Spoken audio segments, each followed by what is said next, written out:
Hello, welcome to Salt and Light Canning. I'm Jessica. This is my kitchen. I'm happy that you're here. Today I have a lot of apricots to process. These came from my family's tree, and so I am making some apricot jam.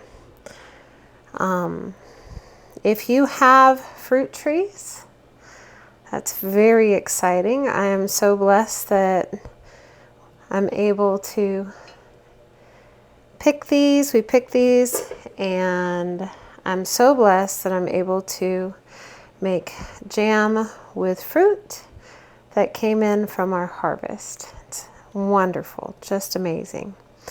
So I'm going to get these all pitted, and if there's any bad spots or anything, I'm not going to put those in my jam. I wash these really well in water with a little bit of vinegar and rinse them really well. And so now I'm just going to get all the pits out and get them measured out for jam. So yeah, that's what I'm doing. And it's going to take me a minute to get these pits done, but it won't take that long for you. So, back when I'm doing something else.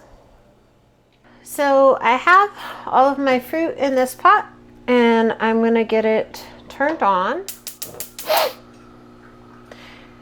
And just going to let it cook down for a little bit. And we're going to stir it. And we're going to bring it to a boil. I just want to get everything heated up, and then I'm going to immersion blend my fruit. And actually that looks pretty good. So I need something to put my immersion blender on, so just one second. Thought I was prepared. So I'm going to move everything else out of the way. All right, I think that's pretty good. If you didn't have an immersion blender, you could use a regular blender. You could use a potato masher. You could use a food mill. There's lots of options. Now I'm just gonna stir my fruit, and I'm going to bring it to a boil that I can't stir down. And this takes a bit. Just be patient with jam. Don't walk away from your jam. Jam doesn't take very long, but it feels like it does because you need to be patient. Now you can make your jam as chunky or as smooth as you would like. It's all up to you. So my fruit is boiling now, so I'm going to watch my clock on my stove, and I'm going to let it boil for at least a minute. All right, we've boiled for a minute. Now I'm going to add lemon juice. I'm going to add pectin. Now you do not have to add pectin. You can just cook your fruit and your sugar down until it's consistency that you would like and put that in your jars, and that's perfectly fine. So I'm going to add my pectin, stirring while you add. And once you've added your pectin, we need to bring this back to a boil that I can't stir down. Just keep stirring. Don't walk away. Don't stop stirring. You don't want to scorch your fruit. So I'm at a boil now that I can't stir down. And because I have a large batch of jam instead of just a single batch of jam, I'm going to watch my kitchen timer, and I'm going to let it boil probably for 2 or 3 minutes. This will just help to ensure that I get a good set on my jam. Just keep stirring, don't walk away. Jam requires a lot of attention. It doesn't take very long to make, but it does require your attention. Just keep stirring. I'm just watching my kitchen clock. I also want to encourage you, read your pectin. So my pectin is rated for a 1-to-1 ratio. So that means 1 cup of fruit, 1 cup of sugar, 1 tablespoon of pectin, 1 tablespoon of lemon juice. So for my pectin, I had 24 cups of fruit, so I needed 24 cups of sugar, 24 tablespoons of pectin, and 24 tablespoons of lemon juice. So you just need to read your pectin and make sure you are following the directions for your pectin. There's a lot of low sugar options for pectin out there. Just make sure you read your pectin. All right, we have been boiling for a couple of minutes now. So now I'm going to add my sugar, and I'm going to add my sugar all at once. Be very, very careful, because right now your jam is about the same temperature as lava, okay? So here we go. All of my sugar, get that stirred in. And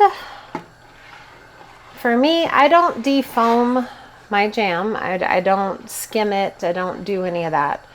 What I do is I just add like a tablespoon of butter right after I put my sugar in. Put a tablespoon of butter, and that will help reduce all of my foam. Make sure everything gets really stirred up, and we're going to bring it back to a boil that I can't stir down. Don't walk away. Don't answer the door. Just stick with your jam for a couple of minutes while it finishes cooking. Jam is so pretty. I love it. Love making jam. Well, truthfully, you know what? I just love canning, so I love making everything. So now I'm going to watch my kitchen clock, and I'm going to let this boil for at least a minute. And again, because I have so much jam here, I'm probably going to let it boil for 2 or 3 minutes.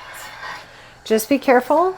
That's why I have a very tall pot that's at least twice as tall as the jam in it, my jam volume, and I have a long spoon because this is very, very hot and I don't want it to pop on me and burn me.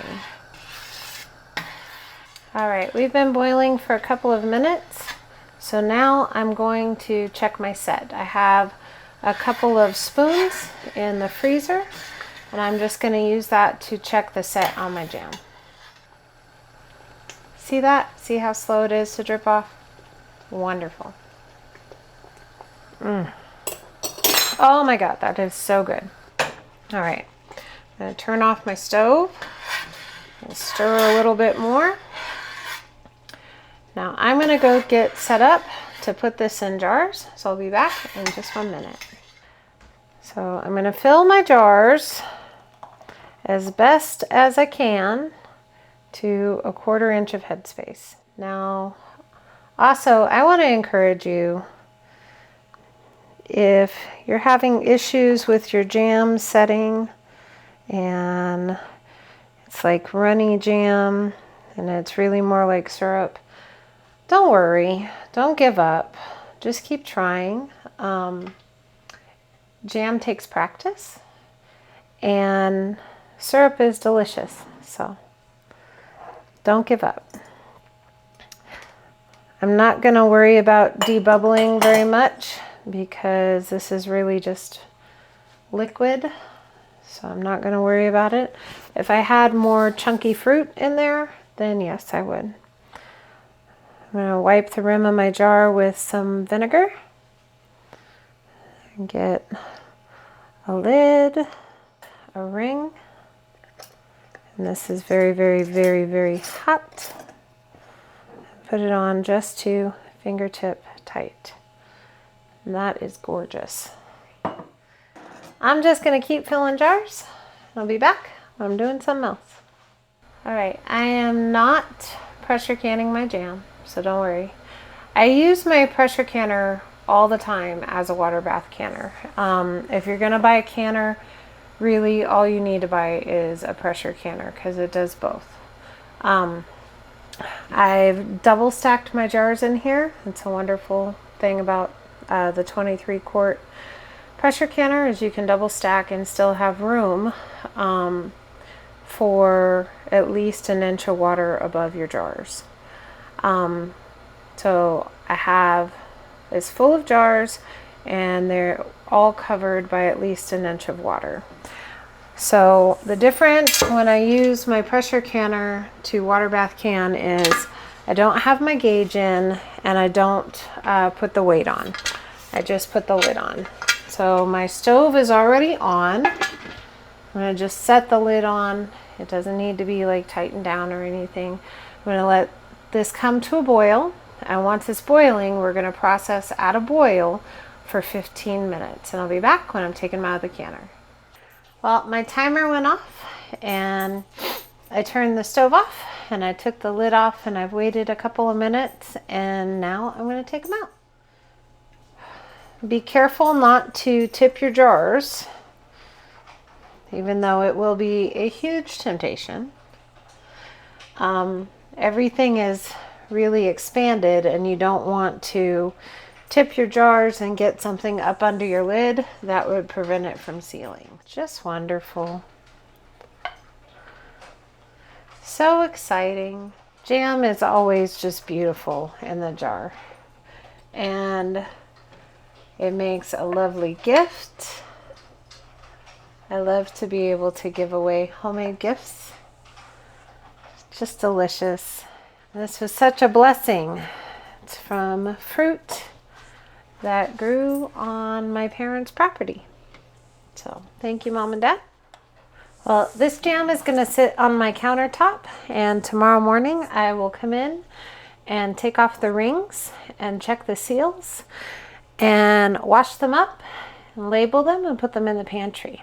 Let me know what you're canning.